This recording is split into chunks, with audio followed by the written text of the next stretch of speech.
जब बुरा वक्त आता है दोस्तों तो ये हमें बहुत कुछ सिखा कर जाता है। क्या अच्छा है क्या बुरा है, हमें परिस्थितियों से किस प्रकार लड़ना है और उनसे किस तरह से हमें निकल कर बाहर आना है, ये सारी चीज़ें हमें बुरा वक्त ही सिखाता है। देखिए, कहना बहुत आसान है, जिस पर बीतती है वही जानता है कि बुरा वक्त कैसे निकलता है। लेकिन जब ये बुरा वक्त बदल कर अच्छे वक्त में बदलता है तो उसी व्यक्ति को दुनिया सलाम करती है। दोस्तों, आज हम बात कर रहे हैं तुला राशि के मासिक राशिफल की, जो कि आपके अगस्त के बाकी बचे हुए दिनों में और सितंबर में आपके साथ क्या ग्रहों की स्थिति रहने वाली है और ग्रह आपको क्या प्रभाव देने वाले हैं, इस बारे में हम विश्लेषण कर रहे हैं। नमस्कार दोस्तों, कैसे हैं आप सभी। मैं आपका ज्योतिष मित्र श्लोक वर्मा आपके अपने चैनल श्री हनुमंत कृपा में आपका हार्दिक स्वागत करता हूं, अभिनंदन करता हूं।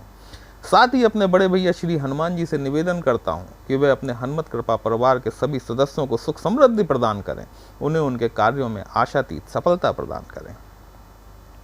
एक पुनरावलोकन कर लेते हैं आपके वर्तमान ग्रह स्थितियों का, जिसमें शनिदेव आपके पंचम भाव में बैठे हुए हैं, राहुदेव आपके छठवें घर में बैठे हुए हैं, रोग ऋण और शत्रुओं के घर में, गुरुदेव बृहस्पति आपके अष्टम भाव में विराजमान हैं, मंगल देव आपके नवम भाव में बैठे हुए हैं, बुध आज की स्थिति में आपके दशम भाव में बैठे हुए हैं, सूर्यदेव स्वराशिगत होकर, जो कि आपके लाभेश होते हैं, लाभ के स्वामी होते हैं, अपनी ही राशि में विद्यमान है, केतु 12th हाउस में बैठे हुए हैं।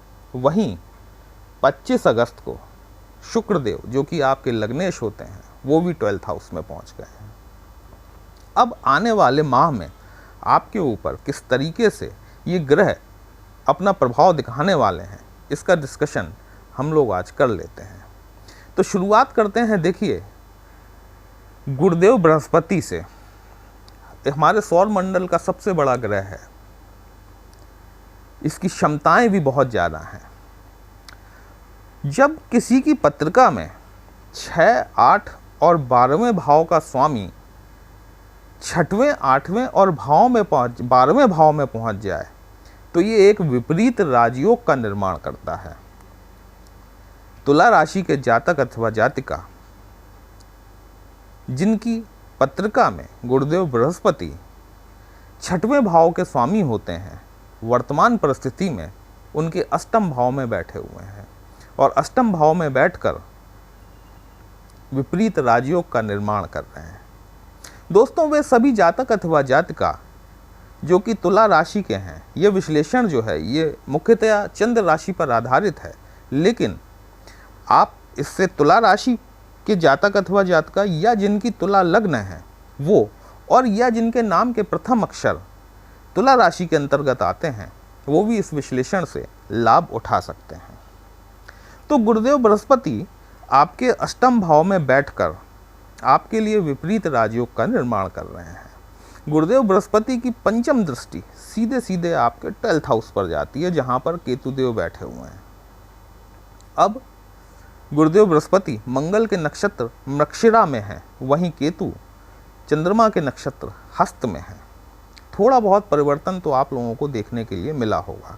जिनकी पत्रिका में गुरु और मंगल की तात्कालिक मैत्री है, उन्हें निश्चित तौर पर पॉजिटिव रिस्पॉन्स देखने को मिलने शुरू हो गए होंगे। गुरुदेव बृहस्पति की सप्तम दृष्टि आपके द्वितीय भाव पर जा रही है। द्वितीय भाव के मालिक आपकी पत्रिका में धनेश, धन के भाव के मालिक मंगल देव हैं। मंगल आपके सप्तमेश भी होते हैं, मतलब आपके विवाह स्थान, आपके व्यवसाय स्थल, भागीदारी, पार्टनरशिप के भी स्वामी जो है वो आपके मंगल देव होते हैं। और मंगल देव स्वयं इस समय अपने नक्षत्र मृगशिरा नक्षत्र में चल रहे हैं, जो कि 6 सितंबर तक चलने वाले हैं। तो गुरुदेव बृहस्पति मंगल के नक्षत्र में है, मंगल स्वयं अपने नक्षत्र में होकर आपके भाग्य भाव में बैठे हुए हैं।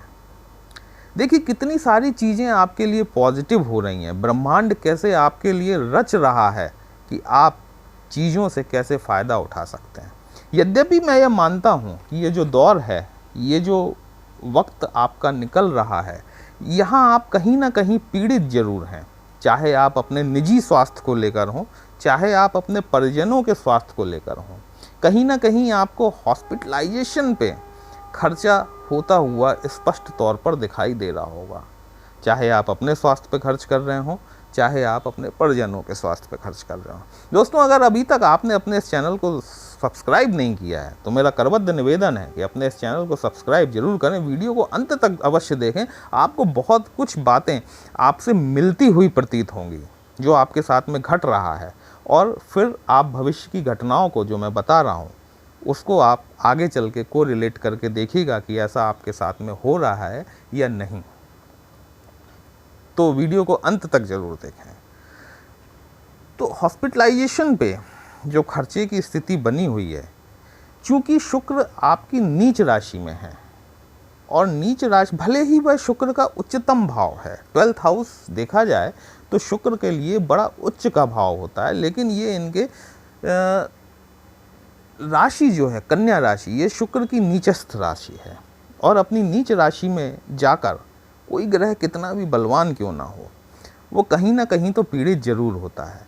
और जब पीड़ित होता है तो वो आपको शुभ फल कैसे प्रदान कर सकता है। 12th हाउस ऐसे भी आपके अकस्मात हॉस्पिटलाइजेशन पे होने वाले खर्चों का भाव है, आपके जेल यात्रा का भाव है, आपके विदेश से होने वाले लाभ का भाव है, और आपकी आध्यात्मिकता का भाव है। तो ये जो 25 अगस्त से लेकर 17 सितंबर तक का जो पीरियड है, ये आप को कहीं ना कहीं कष्ट जरूर दे रहा है। लेकिन 17 सितंबर के बाद से दोस्तों, जैसा मैंने थंबनेल में दिया है कि दुनिया आपको सलाम ठोकेगी, बिल्कुल सही बात है, क्योंकि आपका लग्नेश 18 सितंबर को 12th हाउस से निकलकर लग्न में आ जाएगा। और शुक्र चूंकि भोग विलास और ऐश्वर्य के स्वामी हैं, आपको लग्न में पहुंचकर इन सारी चीज़ों में निश्चित तौर पर लाभ दिलाने का कार्य करने वाले हैं। देखिए, शुक्र के अलावा पहले अपन और चीज़ों पे भी डिस्कस कर लेते हैं, जैसे कि शनिदेव आपके पंचम भाव में बैठे हुए हैं। पंचम भाव में बैठकर शनि और सूर्य दोनों आपस में समसप्तक दृष्टि में आ रहे हैं, है ना। और शनि की सप्तम दृष्टि जो है वो सीधे सीधे आपके लाभ भाव पर पड़ रही है। मतलब कहीं ना कहीं आपके लाभ में कमी आती हुई आपको जरूर दिखाई दे रही है। संतान भाव में बैठे हुए हैं शनिदेव, तो निश्चित तौर पर संतान की एजुकेशन से रिलेटेड प्रॉब्लम आपको देखने को मिल रही होगी। आपको लव रोमांस, आपके जीवन साथी के स्वास्थ्य में भी आपको कुछ ना कुछ कष्ट अवश्य देखने को मिल रहा होगा, क्योंकि शनि की तीसरी दृष्टि जो है वो आपके सप्तम भाव पर है।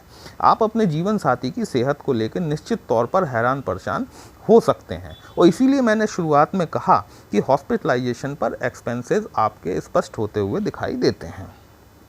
अब चूंकि सूर्य 16 सितंबर तक आपके एकादश भाव में ही बैठे हुए हैं, लाभ के स्वामी हैं और अपने ही घर में हैं, और सीधी दृष्टि से शनि को देख रहे हैं, तो आप ये यकीन मान के चलिए कि इस एक माह में आपको परिस्थितियों में सुधार होता हुआ निश्चित तौर पर दिखाई देगा। आपको आपके बच्चों की एजुकेशन में, आपको आपके जीवन साथी के स्वास्थ्य के संबंध में सुधार होता हुआ निश्चित तौर पर दिखाई देने वाला है। अगर आप शेयर मार्केट से रिलेटेड व्यवसाय में हैं, अगर आप सट्टा कारोबारी हैं, इस तरीके का कोई काम करते हैं जैसे कि स्पेकुलेशन वगैरह, तो आपको इस एक माह में निश्चित तौर पर फ़ायदा हो सकता है। लेकिन फिर भी आप अगर शेयर मार्केट में इन्वेस्ट करते हैं तो 2 बार सोचने के पश्चात ही इन्वेस्टमेंट करें।